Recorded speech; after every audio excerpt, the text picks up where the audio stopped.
Deus é bom, não é não? Olha para quem está do seu lado e fala assim: Deus é bom.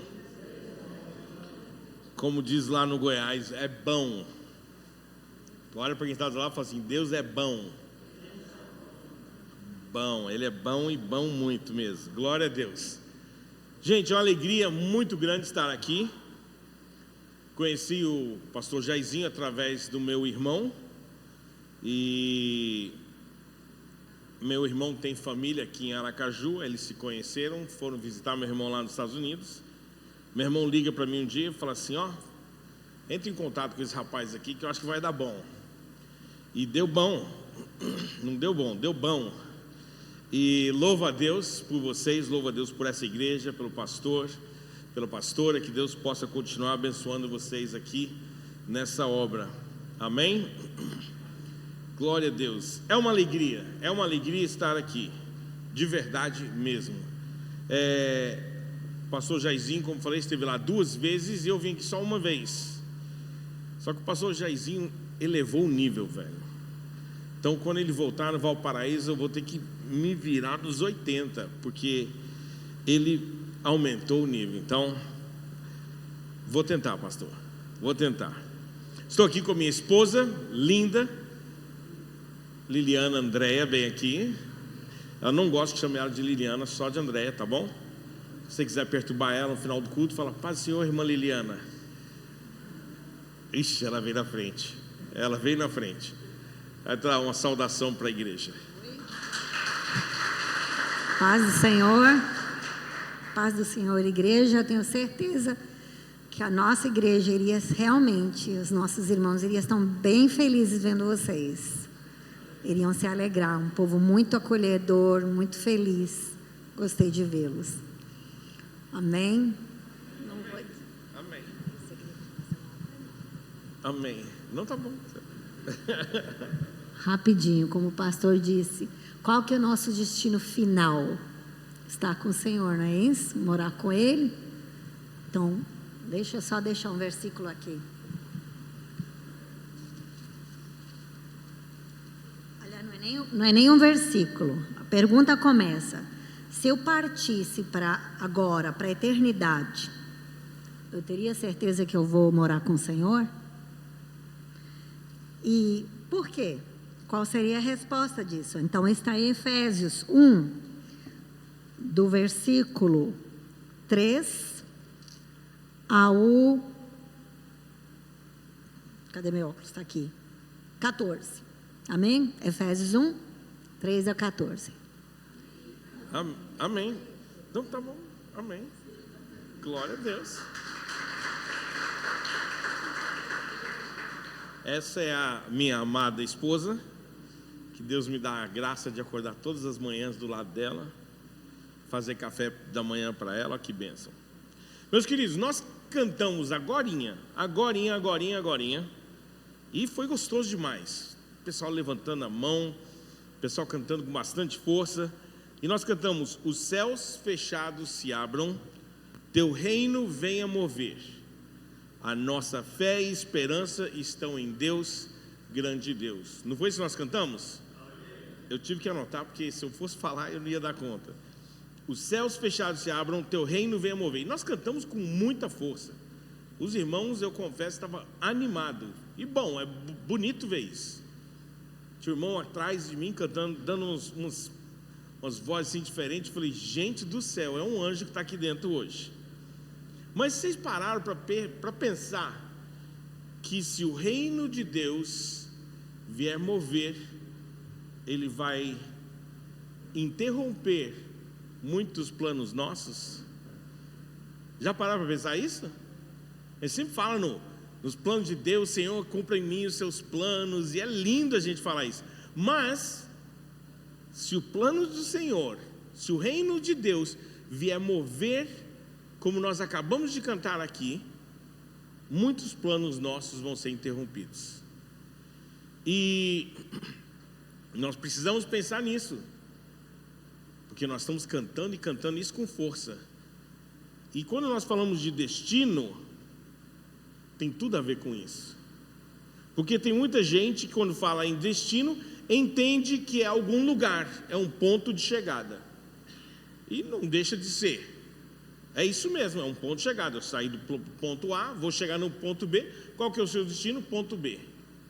Só que hoje nós vamos ver que não é somente nós chegarmos lá, mas por que nós chegamos lá. Por que nós chegamos lá?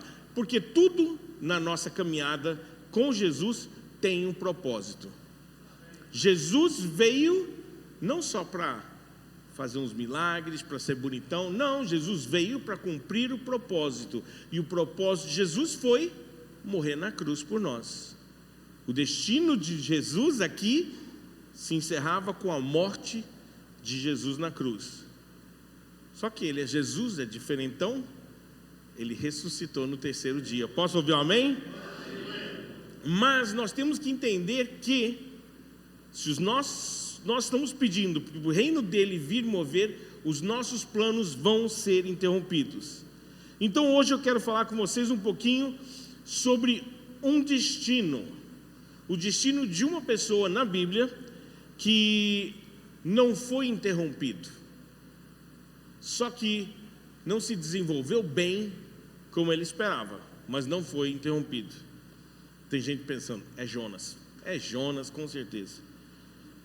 O destino dele não foi cancelado pela injustiça e não foi atrasado pelo sofrimento, mas a verdade é que o destino dele se cumpriu. O destino dele se cumpriu, e porque o destino dele se cumpriu, muitas e milhares de pessoas foram abençoadas. Posso ouvir um amém? Amém. Então olhe para quem está do seu lado e diga assim: o nosso destino é abençoar. Glória a Deus. Então hoje nós vamos falar sobre uma história muito conhecida, que muitas vezes nós ouvimos essa história, muitas vezes, é muito conhecida mesmo. Só que eu tenho uma maneira diferente, eu viajo muito, viajo não de viajar de destino A para destino B, minha mente viaja demais, eu gosto de começar a pensar nas coisas e sonhar, eu sou um sonhador. E nessa história, eu confesso que eu dei uma viajada louca, eu dei uma viajada doida. Eles vão falar assim: rapaz, esse cabra viajou. Mas eu garanto que ela vai passar um pouquinho diferente, mas vocês vão gostar dessa história, amém? Amém? Aí sim. E a história de um rapaz chamado José. Quem conhece a história de José aqui? Se você não levantou, vocês têm que ir lá na salinha das crianças de novo, porque as criancinhas sabem. Um tempo desse nós fizemos tipo uma gincana lá na igreja, e aquela turma toda de jovem, adolescente, e tinha muitos pais que estavam com as crianças ajudando na cozinha. E aí eles estavam com os filhinhos dele, e falei assim: não, vamos colocar esses meninos em tudo na competição também. Aí separamos em equipes, aquela coisa toda, e começaram aquela coisa de torta na cara. Quem já brincou de torta na cara aqui? É uma benção aquele trem, né? Rapaz, na minha época, torta na cara, eles faziam uma gosma de água com farinha de trigo e sentava aquilo lá na cara, colava na barba, era um desespero. Hoje em dia eles fazem chantilly para torta na cara. Pode um negócio desse? Aí eu quero participar, eles não deixam. Eu queria um pouquinho de chantilly, mas eles não deixam. Então hoje a nossa história é sobre José, tá? Sobre José. Deixa eu só terminar a história, né? Que eu comecei e não terminei. Aí as crianças deram um banho na gincana, nos jovens e nos adolescentes, pastor. As crianças, porque elas estão na salinha ouvindo a mensagem de Deus. Os jovens estão dentro do culto com o celular na mão e fingindo que está olhando a Bíblia. Ele fica com a Bíblia na outra página, aí só volta na hora que você passa o diácono. Mas as crianças deram um banho nos jovens. Então é bom nós vermos nossas crianças crescendo no conhecimento do nosso Deus, amém? Então, como disse, a história é sobre José. E eu, como pastor, como pregador, eu estudo um texto da Bíblia, eu oro, procuro entender o contexto que aquela história foi escrita, a moral daquele texto, e aí peço para Deus falar no meu coração, e eu começo a fazer um monte de anotação, e um monte de anotação, um monte de anotação, e aí vou organizando tudo aquilo lá, e Deus me dá uma mensagem assim. Não sei se é assim com o pastor, mas com o Charlie é assim. E hoje nós vamos falar justamente sobre José. José, aquele filho fiel, que foi odiado pelos irmãos, que colocaram ele dentro de um buraco. Depois, por ideia de Judá, o irmão dele, falou assim: não, peraí, se a gente matar ele vai ser difícil, então vamos vender ele. E o pessoal acatou a ideia de Judá, e eles venderam o irmão como escravo. E então, do buraco, ele foi para a casa de Potifar. Da casa de Potifar, ele foi para a prisão. E tudo isso porque José foi fiel. Faz sentido ou não? É mais ou menos a história é mais ou menos assim? Não é? História estranha, né, não? Do buraco para a casa de Potifar, da casa de Potifar para a prisão, e tudo isso porque ele era fiel. Mas que bom que a história não acaba aí. Então, de repente, José sai da prisão e se torna a mão direita de Faraó. Ou seja, a vida do ruim ficou boa, do nada, da noite para o dia. E de uma hora para outra, ele passa a ser o maior comandante ali, somente abaixo de Faraó, da maior nação da época. Consegue entender isso? Da maior nação da época. Então, assim que nós contamos a história de José para as nossas crianças, eu falo assim: crianças, essa é a história de um jovem que foi muito fiel. Olha que bacana. Então, se você for fiel, Deus vai te abençoar igualzinho abençoou a José. Não é assim que a gente fala para as nossas crianças? E fala assim: olha, e Deus deu muito poder para José. E a gente conta desse jeito. Agora, e se eu te falar que tem uma perspectiva diferente da história de José? Na verdade, é algo totalmente diferente de uma história como essa. Mas vamos lá.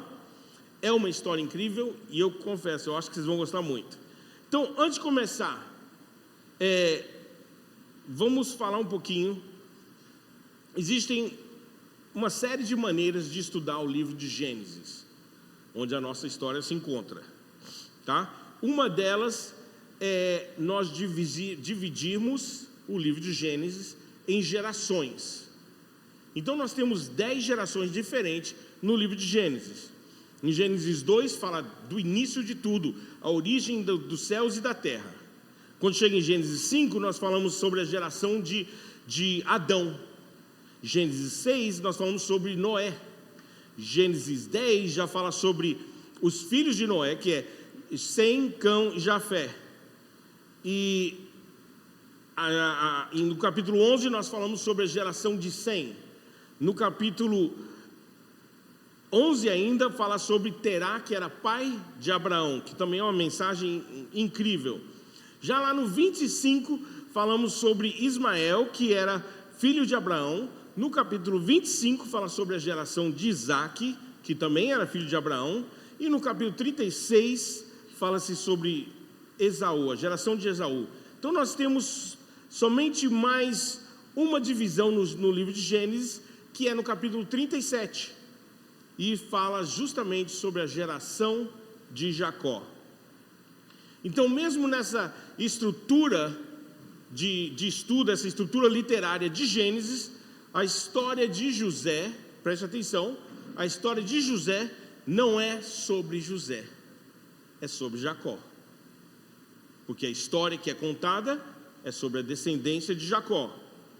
Uma outra maneira de nós estudarmos, e essa aqui o pastor Jairzinho tem culpa nessa aqui, é por temas. Existem 3 temas que se repetem várias vezes no livro de Gênesis. A primeira delas é terra. E eu comecei essa palavra terra me deu uma balançada, que eu conversando com o pastor Jairzinho, quando ele esteve no Valparaíso de Goiás, ele falou assim: Charlie, Deus só dá a terra para quem ama a terra. Não foi isso que você falou? E aquilo lá me marcou. E uma das maneiras de nós estudarmos Gênesis é justamente nesses temas: terra, semente e aliança. Repitam: terra, semente e aliança. Então em Gênesis nós vimos que Deus criou os céus e a terra. Terra, as plantas, os seus frutos e as sementes, a semente. E no capítulo 2 chega o homem e Deus faz o que com o homem? Uma aliança. Ele faz uma aliança com o homem. E tudo isso só na criação. Só na criação nós já vemos terra, semente e aliança. Mas o homem caiu. E mesmo na queda do homem, nós vemos que Deus ainda cumpre e faz a aliança com o homem. Deus, mesmo assim, Ele abraça o homem pecador. Consegue pensar nisso? Deus, chateado com Adão e Eva, Ele não consegue não amar Adão e Eva. Então, aí na história de Abraão, nós vemos isso claramente. Nós vemos em Gênesis 12, 1, fala assim: então o Senhor disse a Abraão: saia da sua terra, do meio dos seus parentes e da casa do seu pai, e vá para a terra que eu lhe mostrarei. Farei de você uma grande nação, um grande povo, e te abençoarei. Tornarei famoso o seu nome, e você será uma bênção. Está falando da semente dele. E continua no versículo 3: abençoarei os que te abençoarem, amaldiçoarei os que te amaldiçoarem, e por meio de você todos os povos da terra serão abençoados. Aliança. E nós vemos isso se repetindo. No verso 1 nós vimos falando sobre terra, no versículo 2, semente, e no terceiro versículo, aliança.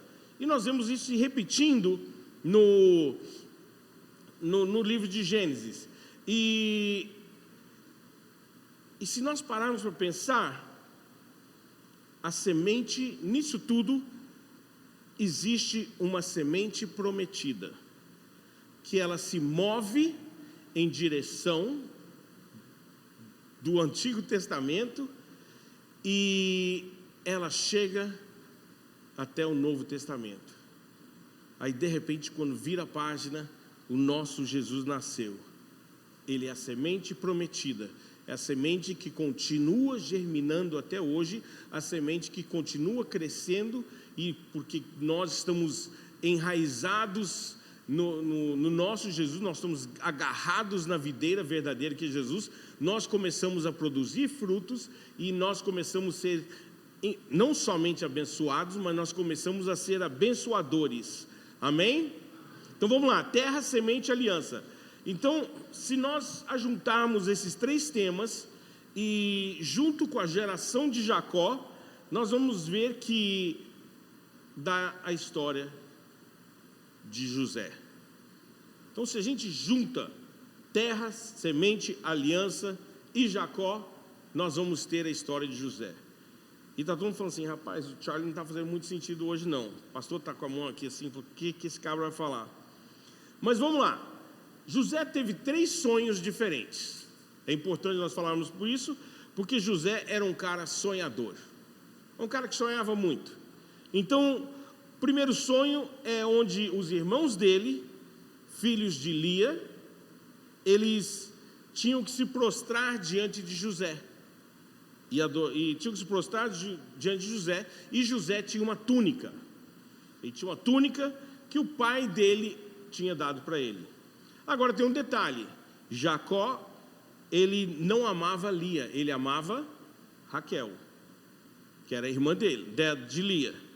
Então, Jacó amava Raquel, então o filho favorito de Jacó era José, certo? Então, rolavam os ciúmes ali, rolavam os ciúmes loucos entre eles. E a primeira oportunidade, presta atenção, a primeira oportunidade que tiveram, decidiram matar José. Mas Judá falou assim: calma, vamos vender ele que é melhor, a gente não vai ter que lavar esse sangue das nossas mãos. E, como eu falei, eles venderam José, depois foi preso José da casa de Potifar para a prisão, e assim por diante. Mas aí, de repente, enquanto José está na prisão, ele tem um sonho. E Deus dá essa revelação do sonho para os caras que estavam cuidando dele ali. 2 caras estavam presos junto, estavam presos junto com José. E ele fala assim: rapaz, nós tivemos esse sonho, como é que a gente resolve esse trem? Você consegue ver isso aí? E ele fala assim: olha, tem uma notícia boa e uma ruim. Um de vocês vai ficar vivo, outro, infelizmente, não. E um ficou vivo, conseguiu o emprego dele de volta. Então nós vemos que José tem esses sonhos, e também ele consegue interpretar sonhos, e de repente Faraó tem um sonho. E Faraó fala assim: olha, é um sonho muito esquisito, tem espigas cheias, espigas secas, vacas gordas, vacas magras, e de repente a vaca magra vai e come as gordas. Rapaz, se alguém falar isso para mim, eu falo assim: rapaz, você vai no churrasco. Eu acho que é isso. Eu acho que você vai no churrasco e Deus está do seu lado. Vai na carne mais gorda, que é melhor. Mas José interpreta que haveriam 7 anos de abundância e 7 anos de fome. José vai e tem esse entendimento, e aqui que nós entramos na nossa história sobre José. Amém? Então vamos lá, em Gênesis 41, versículo 37 a 39. Vamos começar bem aqui. E diz assim: o plano pareceu bom ao faraó e todos os seus conselheiros. Por isso Faraó lhes perguntou: será que vamos achar alguém como este homem em quem está o Espírito Divino? Disse, pois, o Faraó a José: uma vez que Deus lhe revelou todas essas coisas, não existe ninguém tão criterioso e sábio como você. Querido Deus, nós te agradecemos, Senhor, pela sua palavra, e te pedimos, Senhor, que o Senhor fale conosco aqui nessa noite, porque a sua palavra é boa, a sua palavra é viva. Então, Paizinho amado, nós colocamos, Senhor, esse texto, esse momento diante do trono da tua graça, e nós te pedimos: fale conosco nessa noite, em nome de Jesus. Amém, amém, amém. Então vamos lá. Interessante que Faraó contou o sonho, José interpretou o sonho, e o interessante é que os irmãos de José não tinham acreditado na interpretação de José. Interessante isso, não é? Infelizmente, é na família, em nossa família, que nós vamos ter as nossas maiores dores às vezes. Nós vamos ter as nossas maiores alegrias. Família é uma bênção de Deus, é um plano de Deus, mas infelizmente também acontece muita dor no meio da nossa família. E na história de José foi assim: houve ciúmes, os irmãos não gostaram dele. Quando falou que eles estariam se prostrando diante dele, o pai dele fez uma túnica para ele e falou assim: não é assim que a coisa deveria ser. Então, os irmãos dele não aceitaram, não acreditaram na interpretação de José. Um sonho de Deus, presta atenção, um sonho de Deus, uma interpretação de Deus. E aqui nós temos um rei pagão que não acreditava em Deus. Lembra que ele se via como um rei? Temos um rei pagão que acredita no sonho de José.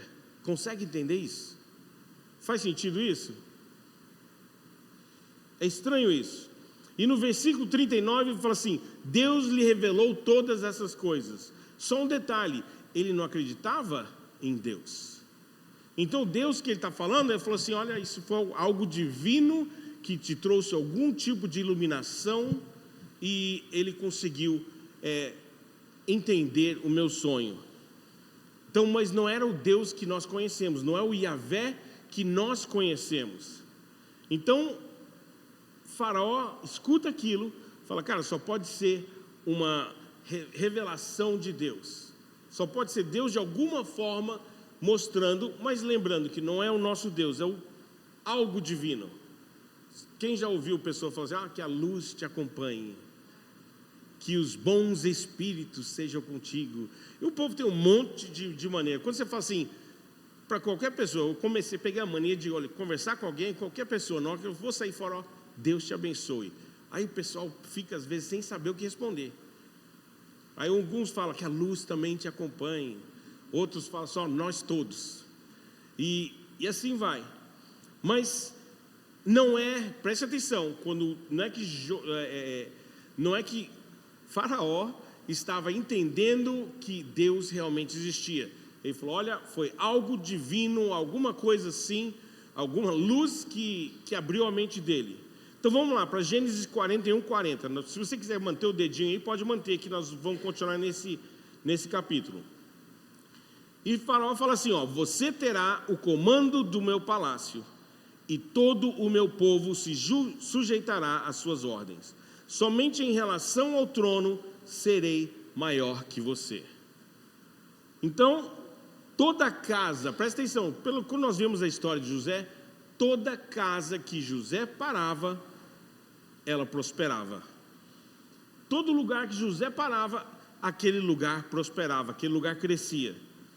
Então, me responda a pergunta, Faraó colocou José encarregado de todo o Egito, somente abaixo de Faraó. Qual era a casa que José deveria estar prosperando? A casa dele, a casa do pai dele, não é isso? E ele estava fazendo prosperar o quê? Uma outra terra que ele não pertencia àquela terra. Faz sentido isso? Não está fazendo sentido? Estranho, né? Falei que essa história ia ficar doida aqui. Então preste atenção. Quando Faraó disse que José estaria comandando a sua casa, claramente ele estava comandando a casa errada. Faz sentido? Não deveria, mas era assim, estava na casa errada, estava na terra errada. E isso não é bom. Concorda comigo? Sim? Gênesis 41, 41, e Faraó prosseguiu, entrego a você agora o comando de toda a terra do Egito. Toda a terra do Egito. Lembram? Terra, semente e aliança. Qual a terra que José deveria estar? Canaã, a terra prometida. Consegue entender isso? E o oposto de Canaã seria o Egito. Então ele está tipo assim, 180 graus, totalmente diferente de onde ele deveria estar. Então ele estava na terra errada também. Ele estava na casa errada, terra errada. Faz sentido até agora? Estão acompanhando? Vamos lá, Gênesis 41, 42. Em seguida, Faraó tirou do dedo o seu anel de selar e colocou no dedo de José. Mandou vestir linho fino e colocou uma corrente de ouro no seu pescoço. Interessante isso, porque agora o pai dele tinha feito uma túnica para ele e os irmãos dele não gostaram nada daquilo lá e venderam ele. E agora um rei pagão, não é qualquer um rei pagão, ele chega e fala assim, olha, está aqui uma túnica errada. Túnica errada. Como é que Josué foi identificado no início da história? Justamente pela túnica. E agora ele está usando uma túnica que era totalmente errada para José. E a história continua. Gênesis 41, 43. Também o fez subir em sua segunda carruagem real, e à frente dos arautos iam gritando, abram caminho. Assim José foi colocado no comando de toda a terra do Egito. José, os irmãos dele quiseram matar ele, porque ele sonhou que eles se curvariam diante dele. E agora nós temos toda a nação do Egito se curvando diante de José.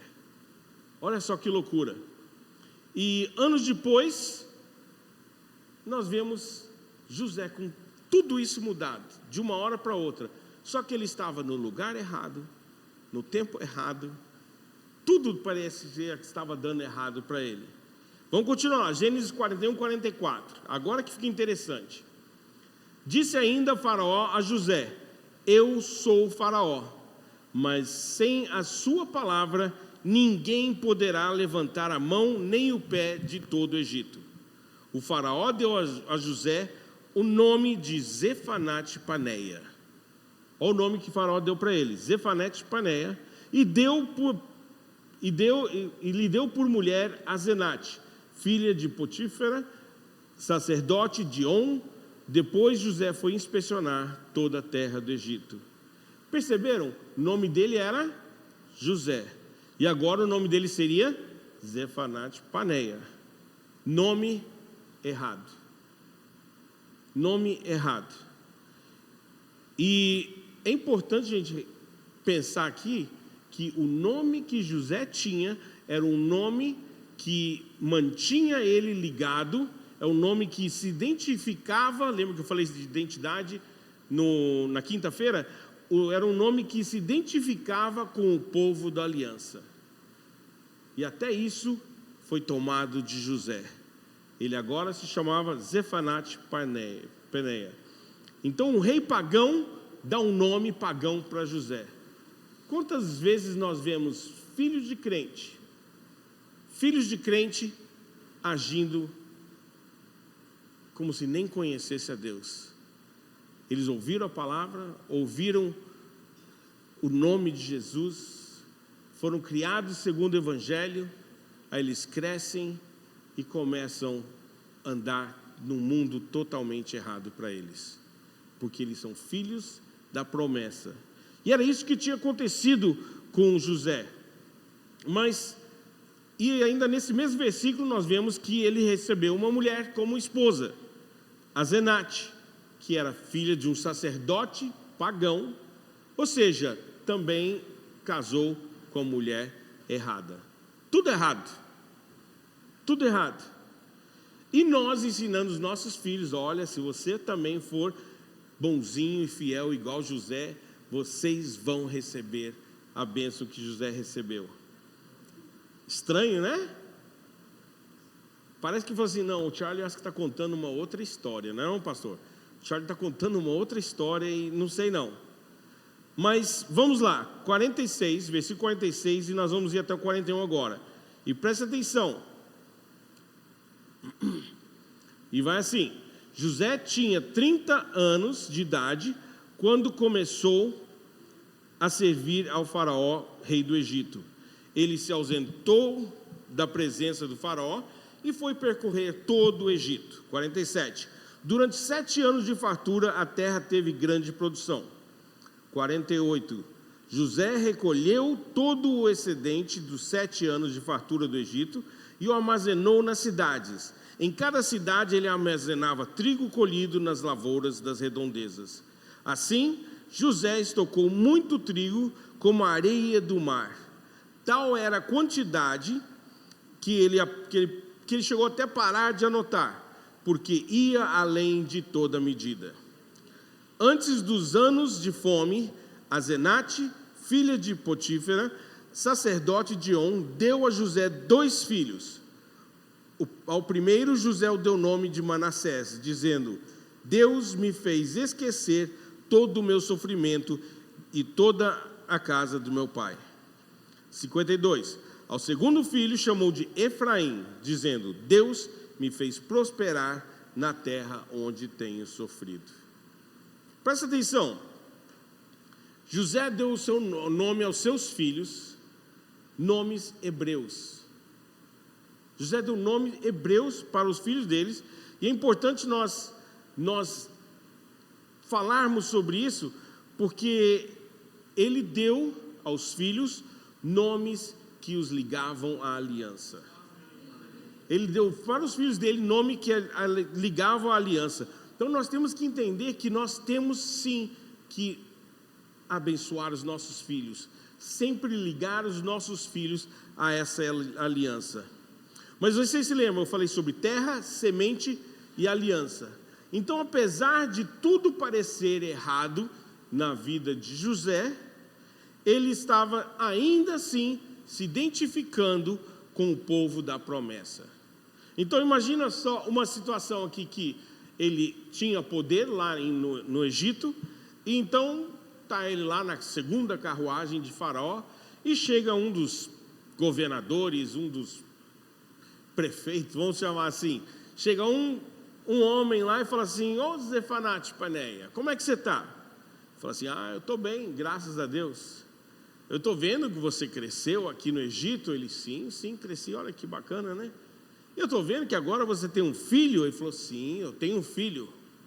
E qual o nome desse seu filho? Manassés.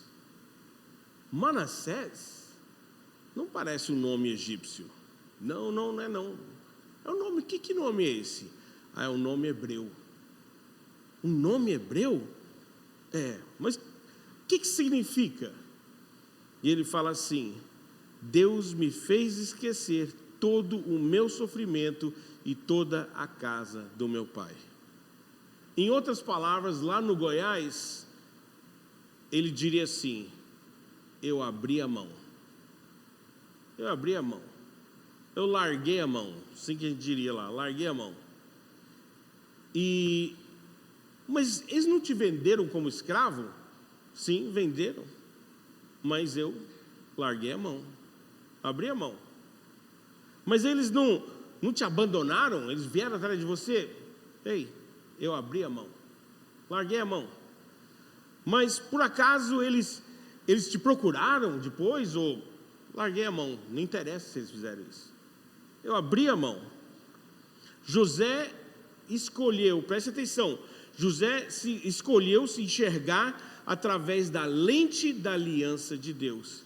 E por isso ele deu o nome do filho dele, um nome que ligava ele à aliança. Ao invés dele se enxergar pelas dores, pelo seu passado. Nós precisamos entender que muitas vezes nós precisamos abrir a mão, largar o nosso passado para trás e caminhar adiante com o que Deus tem para nós. E é isso que estava acontecendo aqui com José. Então, alguns de nós precisamos de um Manassés na nossa vida. Muitas vezes nós precisamos de um Manassés nas nossas vidas, que a gente chega e fala assim: abri a mão. Lembra-se, ontem eu falei que muitas vezes nós nos apegamos ao nosso passado. Às vezes nós temos que abrir a mão do nosso passado. Nós temos que largar a mão, abrir a mão e deixa Deus controlar. Porque a gente quer ter o controle de todas as coisas. E não é isso que Deus quer para nossas vidas. Nós temos muitas vezes nos identificado com o nosso passado, com as nossas dores, e nós acabamos não nos identificando como pessoas lavadas e remidas pelo sangue de Jesus. Nós fomos lavados e remidos pelo sangue de Jesus. Nós não podemos viver como pessoas feridas, pessoas que o passado deu errado. Nós vemos aqui na história de José que quem olha tudo errado, mas Deus tem um propósito em tudo. Tudo que você passou até agora estava te preparando para 2026, para que você possa romper em liberdade e vitória. Amém? Então, Charlie, você não conhece a minha história. Você não sabe o que eu passei. Você não sabe a minha realidade. Você mora lá perto de Brasília, perto daquele monte político, e os meus problemas você não sabe. Você não consegue nem imaginar o que eu passei, meus sofrimentos. E é importante nós pensarmos: esses problemas, essas dificuldades não são quem você é. Você precisa largar a mão deles, você precisa abrir a mão e deixar Deus agir em seu favor. Mas muitas vezes Deus está querendo nos abençoar e nós estamos agarrados. Não, isso aqui é a minha identidade. Não é isso que Deus tem para nós, porque o sangue de Jesus já cobriu todo o nosso passado. Qualquer ferida que você tenha, em Isaías diz que pelas suas pisaduras nós fomos sarados. Então nós temos que agarrar nessa posse, tomar posse dessa promessa e caminhar justamente nessa promessa, e não caminhar no nosso passado. O passado nos fez quem nós somos hoje. Estamos aqui hoje porque pessoas pagaram o preço. Então nós temos que entender isso, mas nós temos que continuar caminhando à frente, olhando para a cruz de Jesus. E sabe de uma coisa? Abrir a mão do nosso passado. Posso ouvir um amém? Aí de repente, aquele camarada que conversou com Zefanate Paneia, ele fala assim: ô Zefanate, tudo bom? Ele, opa, bacana. Tudo jóia? Jóia. Estou vendo que colocou as rodas novas na carruagem, esse pneu radial ficou bom agora. E ele olha e fala assim: rapaz, é impressão minha, mas tem mais menino aí atrás dessa carruagem?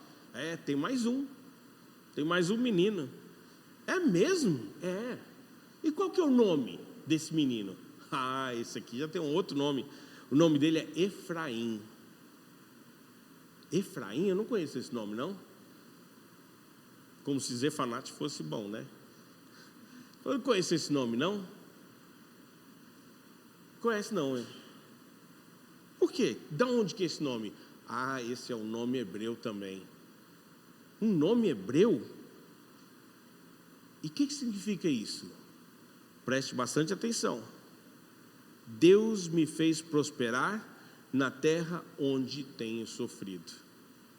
Deus me fez prosperar na terra onde eu tenho sofrido.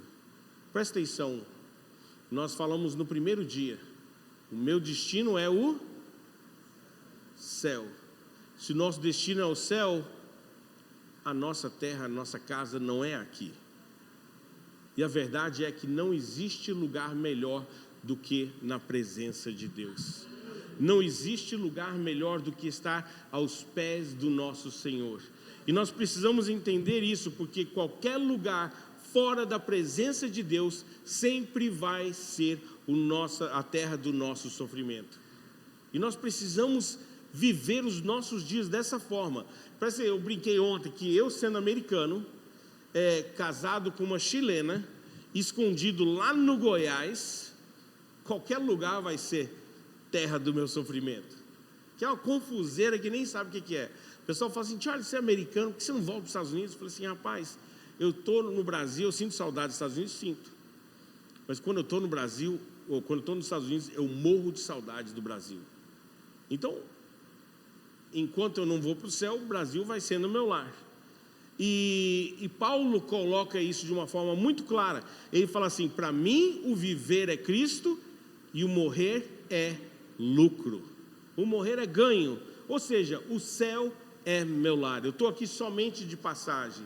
Enquanto eu estou aqui de passagem, eu vou ser bênção onde eu estiver. Amém? Então, para que a história de José se estava tudo errado? Por quê? Faz a gente pensar, né? Agora o Charlie bagunçou todo o negócio, ficou uma bagunça aqui. E eu acho que José nem era José mais, e não sei o que aconteceu com a história de José. Mas vamos lá, faltou comida e os irmãos de José chegaram. E José reconhece e fala assim: eu vou testar esses cabras agora, porque o que eles fizeram comigo não foi certo. E ele falou: vou testar eles. E a razão número 1 que eu acho que ele queria testar os seus irmãos é porque ele era o filho favorito da esposa favorita de Jacó, e ele tinha um irmão. E ele falou assim: e agora? Será que meu irmão ainda está vivo? Ou será que eles deram um cabo no meu irmão como deram em mim também? Então José queria saber se o irmão dele estava vivo. Interessante que ele queria saber isso, mas ele queria ver se existiu algum tipo de remorso, se alguma coisa tinha mudado naqueles irmãos. Então ele queria ver se algo tinha mudado. Então ele fala assim: vamos fazer um teste agora, final mesmo. E ele falou assim: vamos colocar Benjamim na prisão.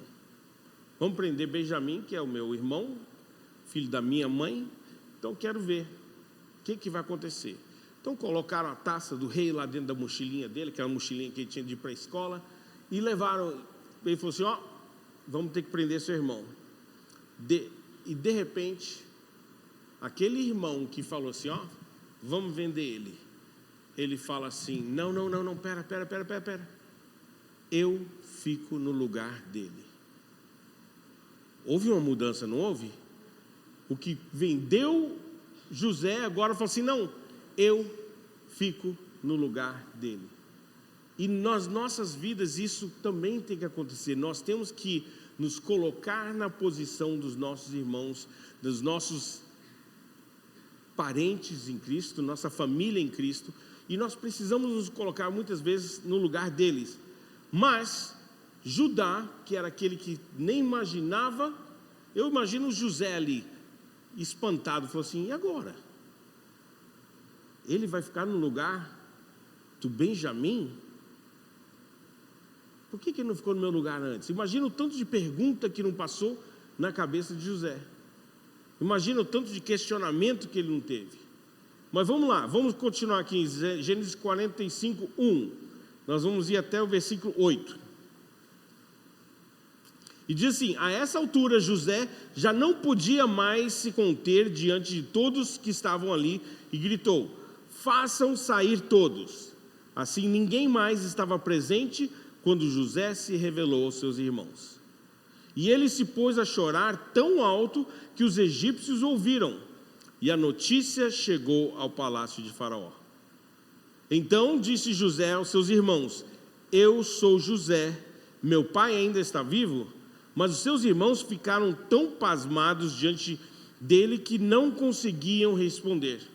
Versículo 4, cheguem mais perto, disse José aos seus irmãos. Quando eles se aproximaram, ele lhes disse, eu sou José, o seu irmão, aquele que vocês venderam no Egito.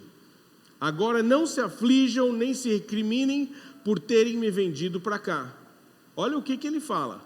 Pois foi para salvar vidas que Deus me enviou adiante de vocês.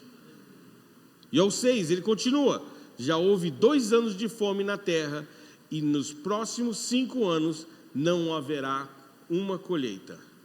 E o 7, ele reforça, mas Deus me enviou à frente de vocês para lhes preservar um remanescente nessa terra e para salvar-lhes a vida com grande livramento.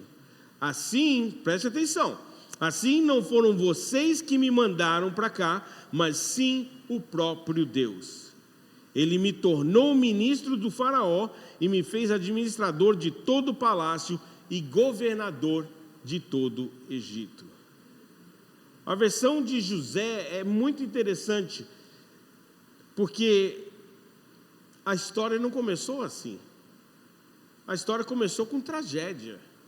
Os irmãos queriam matar José, venderam ele como escravo.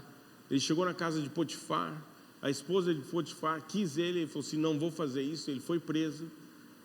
Quando estava preso, ele revelou o sonho daqueles 2 rapazes, e o sonho foi exatamente como ele falou, mas nós vemos uma coisa atrás da outra, de uma hora para outra, as coisas viram para José. Mas vocês se lembram? Terra, semente e aliança. Vamos para Gênesis 3,15, lá no início. E diz assim, porém inimizade entre você e a mulher, e a sua descendência e o descendente dela. Este lhe ferirá a cabeça e você lhe ferirá o calcanhar. A descendência dela ferirá a cabeça. E se nós começarmos vendo a história toda, vai acontecendo justamente isso. Caim matou Abel, filho de Adão e Eva. Caim matou Abel, mas ainda tem 7. O 7 sobrou. E o que acontece? Através de 7, a semente prometida continua caminhando no Antigo Testamento. E de Adão até Noé, são 10 que eu falei lá em Gênesis, são 10 gerações. E cada geração nós vemos Deus preservando a semente prometida. Ou seja, Deus não estava distraído. Deus não estava assim, ups, e agora? Como é que nós vamos fazer isso aqui? Deus estava agindo cuidadosamente, até mesmo nos momentos difíceis de José. Então, cada geração que nós vemos, Deus estava no controle, sim.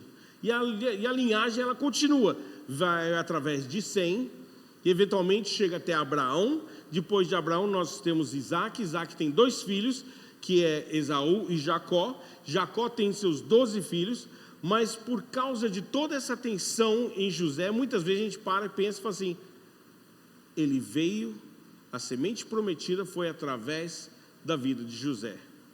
Não é isso? É o normal. Eu pensei assim, quando eu comecei a estudar, falei assim, gente do céu, o que é isso? Benjamim ia ser preso. Um dos irmãos, Judá, é o que falou, vamos vender o meu irmão, se oferece para ficar no lugar dele. E não seria isso justamente que a semente prometida faria? Ficar no lugar, morrer em meu lugar. Olha que loucura. Agora nossa mente vai a 1000. Foi o que Jesus fez por mim. A semente prometida continua sendo promessa para nós ainda hoje. Então, se a gente for seguir os descendentes de Judá, nós vamos chegar a Davi. Davi que sozinho derrotou Golias. Davi. Assim como a aliança, sozinho ele encara, assim como Jesus, que é a nossa aliança com Deus, sozinho ele encara o que o povo mais temia. E Jesus encarou o que as pessoas mais têm medo hoje, que foi a própria morte. Que loucura isso! Em outras palavras, o povo de Israel saiu vitorioso por causa de Davi. E a Bíblia diz que nós somos mais do que vencedores em Jesus Cristo. Olha só que loucura isso. Então, aí vem um maior do que Davi. Um maior do que Davi, que também se identifica com a semente prometida. É o nosso Jesus. E o que Jesus fez foi o mesmo que Judá fez, de certa forma, que ele se entregou por nós. Judá se entregou por Benjamim. É o que Davi fez, ele venceu o maior gigante que ele poderia ter enfrentado. Para nós seria a morte, não é só a morte de nós fecharmos os olhos e não estarmos mais aqui, mas a morte sendo a separação de Deus. Ele veio e venceu a morte em sacrifício por aquele que o Pai ama. Vocês já tinham percebido a história de José com essas reviravoltas? Parece aqueles filmes de plot twist. Quando está indo para um lado, de repente dá uma virada e toma outro lugar. E quando Jesus morreu na cruz, ele foi diante do maior gigante. A morte por si própria, a morte mesmo, a própria morte. E Jesus venceu a morte. Sozinho, ele vence o inimigo das nossas almas. Então, José não foi para o Egito para que nós pudéssemos contar uma historiazinha para os nossos filhos. José foi para o Egito para que a semente fosse preservada. Então, quando eu digo que nosso destino é de A a B, mas juntamente com várias pessoas que estão indo conosco do ponto A a B, é sobre isso que nós estamos falando. Deus coloca pessoas na nossa vida para que nós possamos interceder por elas, para que nós possamos ser bênção para elas, que nós possamos direcioná-las para Jesus e caminhar sempre em direção à cruz de Jesus. Então, a história de José mostra a provisão de Deus, mesmo no sofrimento. A provisão de Deus, o amor de Deus, o plano intencional de Deus de nos salvar, e Ele não mede esforços. Ele não mede esforços. Lá em Isaías 53 diz que Ele se alegrou em moer Jesus. Por quê? Para que eu tivesse vida, para que você tivesse vida.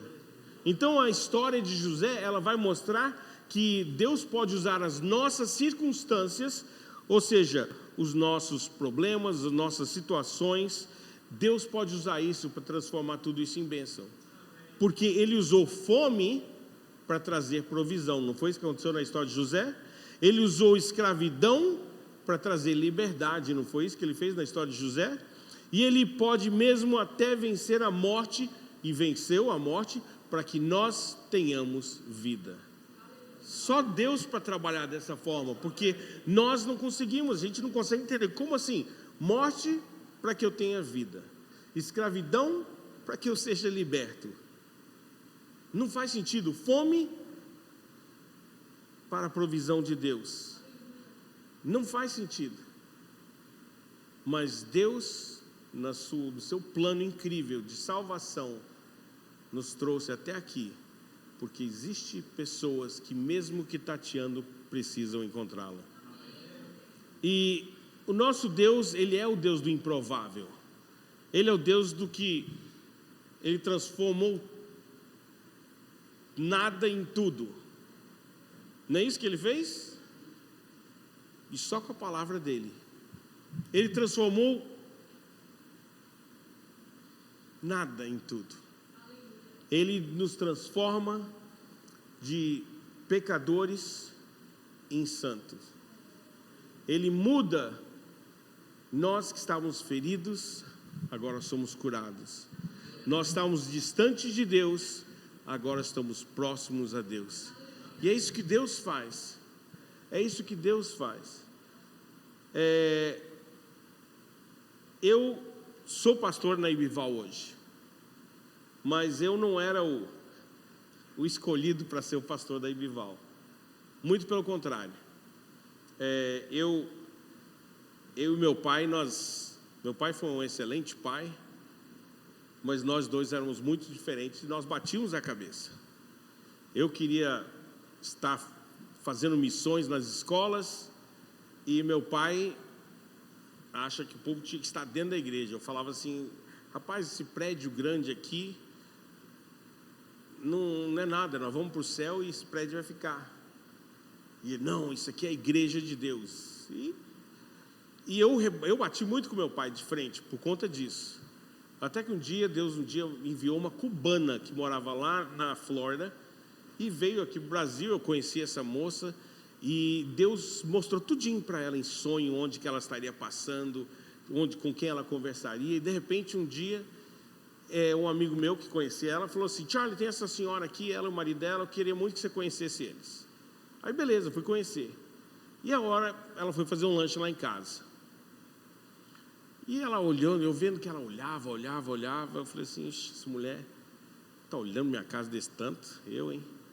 E aí o meu amigo falou assim: Tiago, vamos dar um pulo lá na igreja para ver. A hora que chegamos na igreja, já falou assim: agora faz sentido.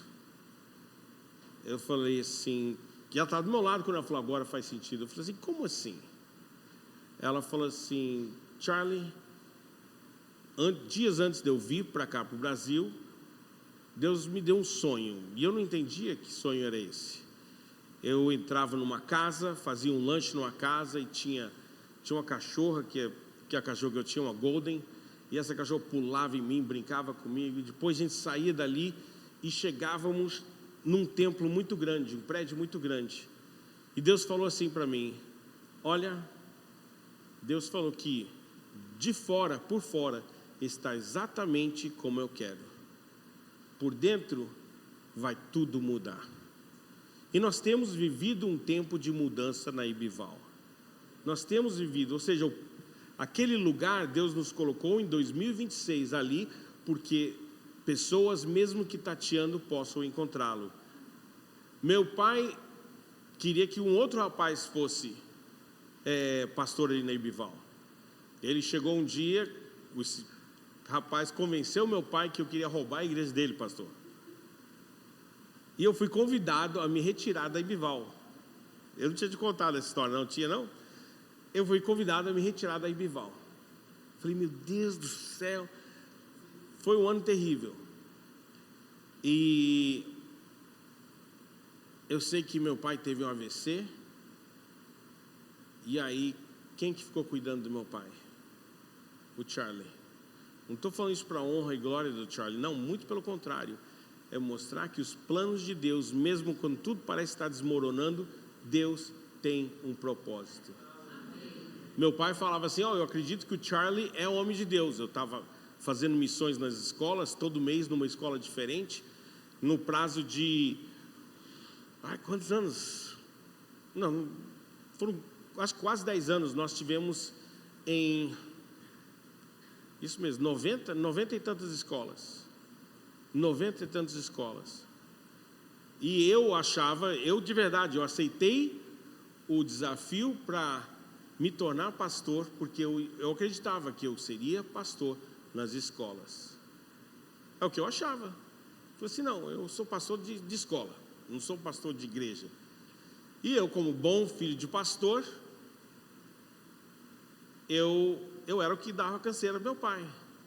Eu, como bom filho de pastor, falei assim, eu não quero nada com a igreja.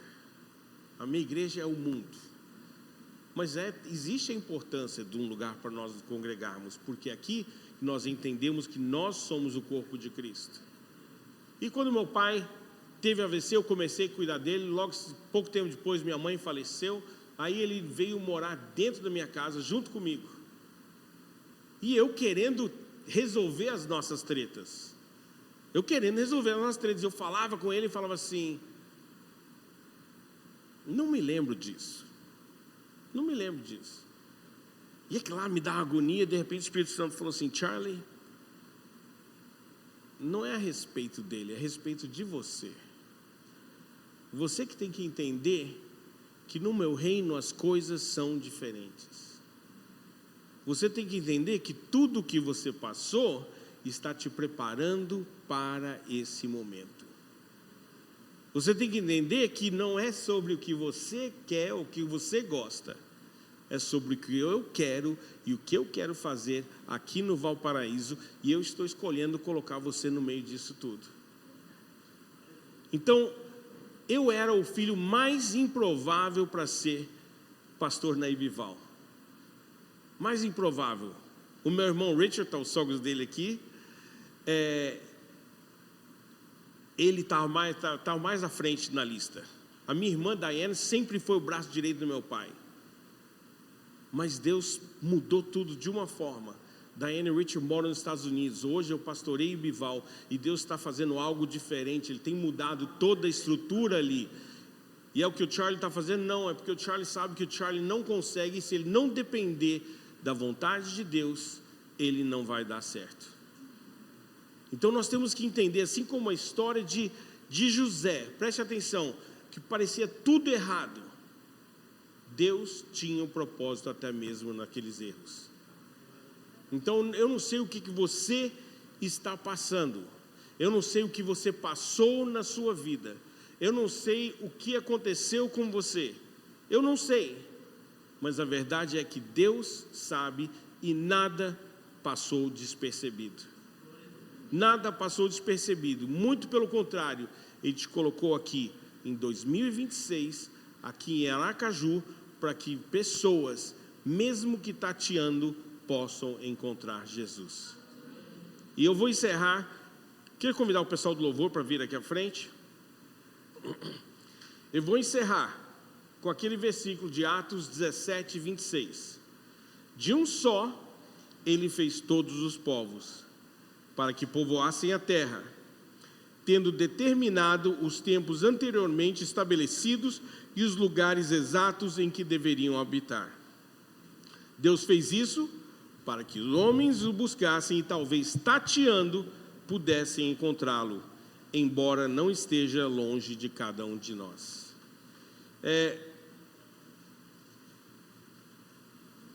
Nós cantamos que os céus fechados se abram, Teu reino venha mover, que a nossa fé e esperança estão em Deus, grande Deus. Eu queria que nós louvássemos com esse cântico de novo. Só que quando nós chegássemos nessa parte, a gente cantou com força, foi bonito. Mas vamos entender, vamos cantar com entendimento que quando nós estivermos pedindo que os céus fechados se abram e o seu reino venha mover, vamos cantar com a força, toda a força do nosso coração, que nós queremos mover juntamente com o reino.